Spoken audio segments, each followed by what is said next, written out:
بسم اللہ الرحمن الرحیم وَأَنفِقُوا فِي سَبِيلِ اللَّهِ وَلَا تُلْقُوا بِأَيْدِيكُمْ إِلَى التَّهْلُكَاتِ۔ ترجمہ: تم لوگ اللہ کے راستے میں خرچ کیا کرو اور اپنے آپ کو اپنے ہاتھوں ہلاکت میں نہ ڈالو۔ تم لوگ اللہ کے راستے میں خرچ کیا کرو اور اپنے آپ کو اپنے ہاتھوں ہلاکت میں نہ ڈالو۔ اس آیت شریفہ میں اللہ کے راستے میں خرچ نہ کرنے کو اپنے ہاتھوں اپنے آپ کو ہلاکت اور تباہی میں ڈالنا قرار دیا ہے، جیسا کہ پہلے مفصل صحابہ کرام رضی اللہ تعالیٰ عنہ سے نقل کیا جا چکا ہے۔ کون شخص ہے جو اپنی تباہی اور بربادی چاہتا ہو، مگر کتنے آدمی ہیں جو یہ معلوم ہو جانے کے باوجود کہ یہ تباہی اور بربادی کا ذریعہ ہے، اس سے بچتے ہیں اور مال کو جوڑ کر نہیں رکھتے۔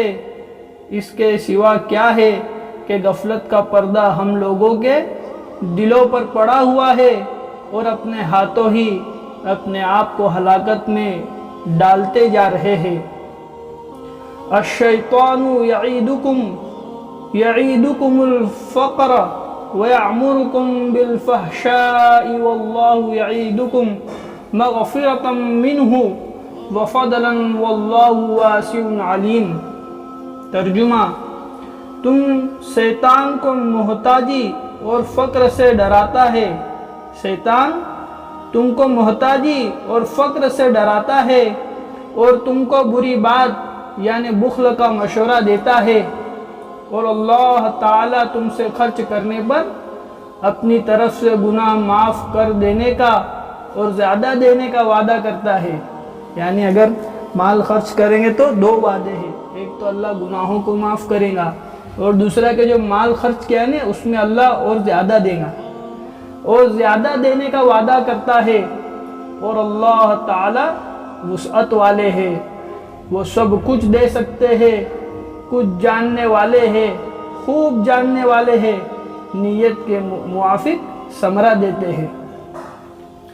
حضرت عبداللہ بن مسعود رضی اللہ تعالیٰ عنہ فرماتے ہیں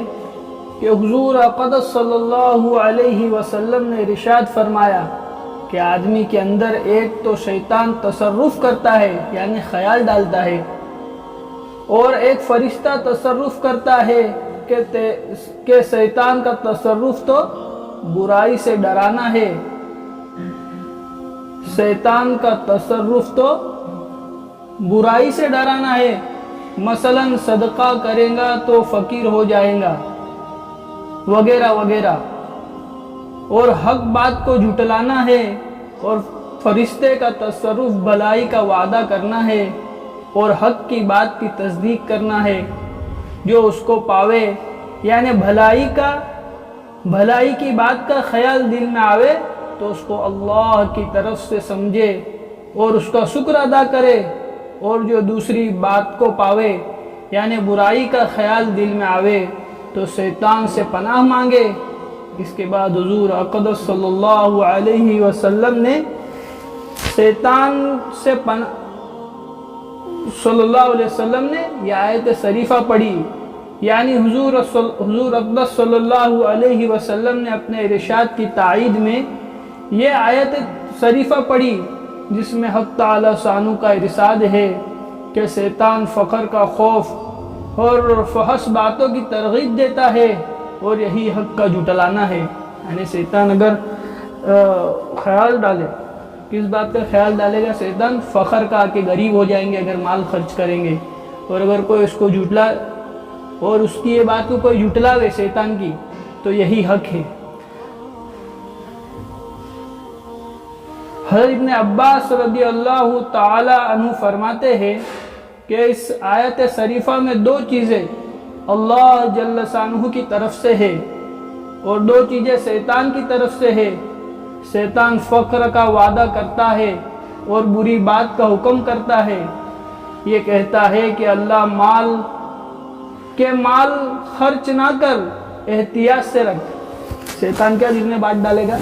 کہ بھائی تیرا احتیاط سے واپریو, کہ ختم نہیں ہو جاوے, ضرورت کے وقت کام آئے گا. اگر کچھ نہیں رہے گا تو پھر لوگوں کے سامنے ہاتھ پھیلانے پڑیں گے, پھر کیا کرے گا. کہتا ہے کہ مال نہ خرچ کر, احتیاط سے رکھ, تجھے اس کی ضرورت پڑے گی. اور اللہ جل شانہ ان گناہوں پر مغفرت کا وعدہ فرماتا ہے اور رزق میں زیادتی کا وعدہ فرماتے ہیں. تو اللہ بھی کیا وعدہ کرتا ہے کہ اگر اللہ کے میرے لیے یعنی اللہ کے لیے خرچ کریں گے تو سب سے پہلے تو گناہوں کی مغفرت کا وعدہ اللہ کی طرف سے, اور دوسرا وعدہ رزق میں زیادتی کا, یعنی جو اللہ ہم کو دیتا ہے اللہ اس میں اور اللہ زیادتی کریں گے اگر ہم اللہ کے راستے میں خرچ کریں گے تو. امام غزالی رحمۃ اللہ علیہ فرماتے ہیں کہ آدمی کو آئندہ کے فکر میں زیادہ مبتلا نہیں رہنا چاہیے کہ کیا ہوگا, بلکہ جب اللہ تعالی شانہ کے رزق کا وعدہ فرما رکھا ہے تو اس پر اعتماد کرنا چاہیے اور یہ سمجھتے رہنا چاہیے کہ آئندہ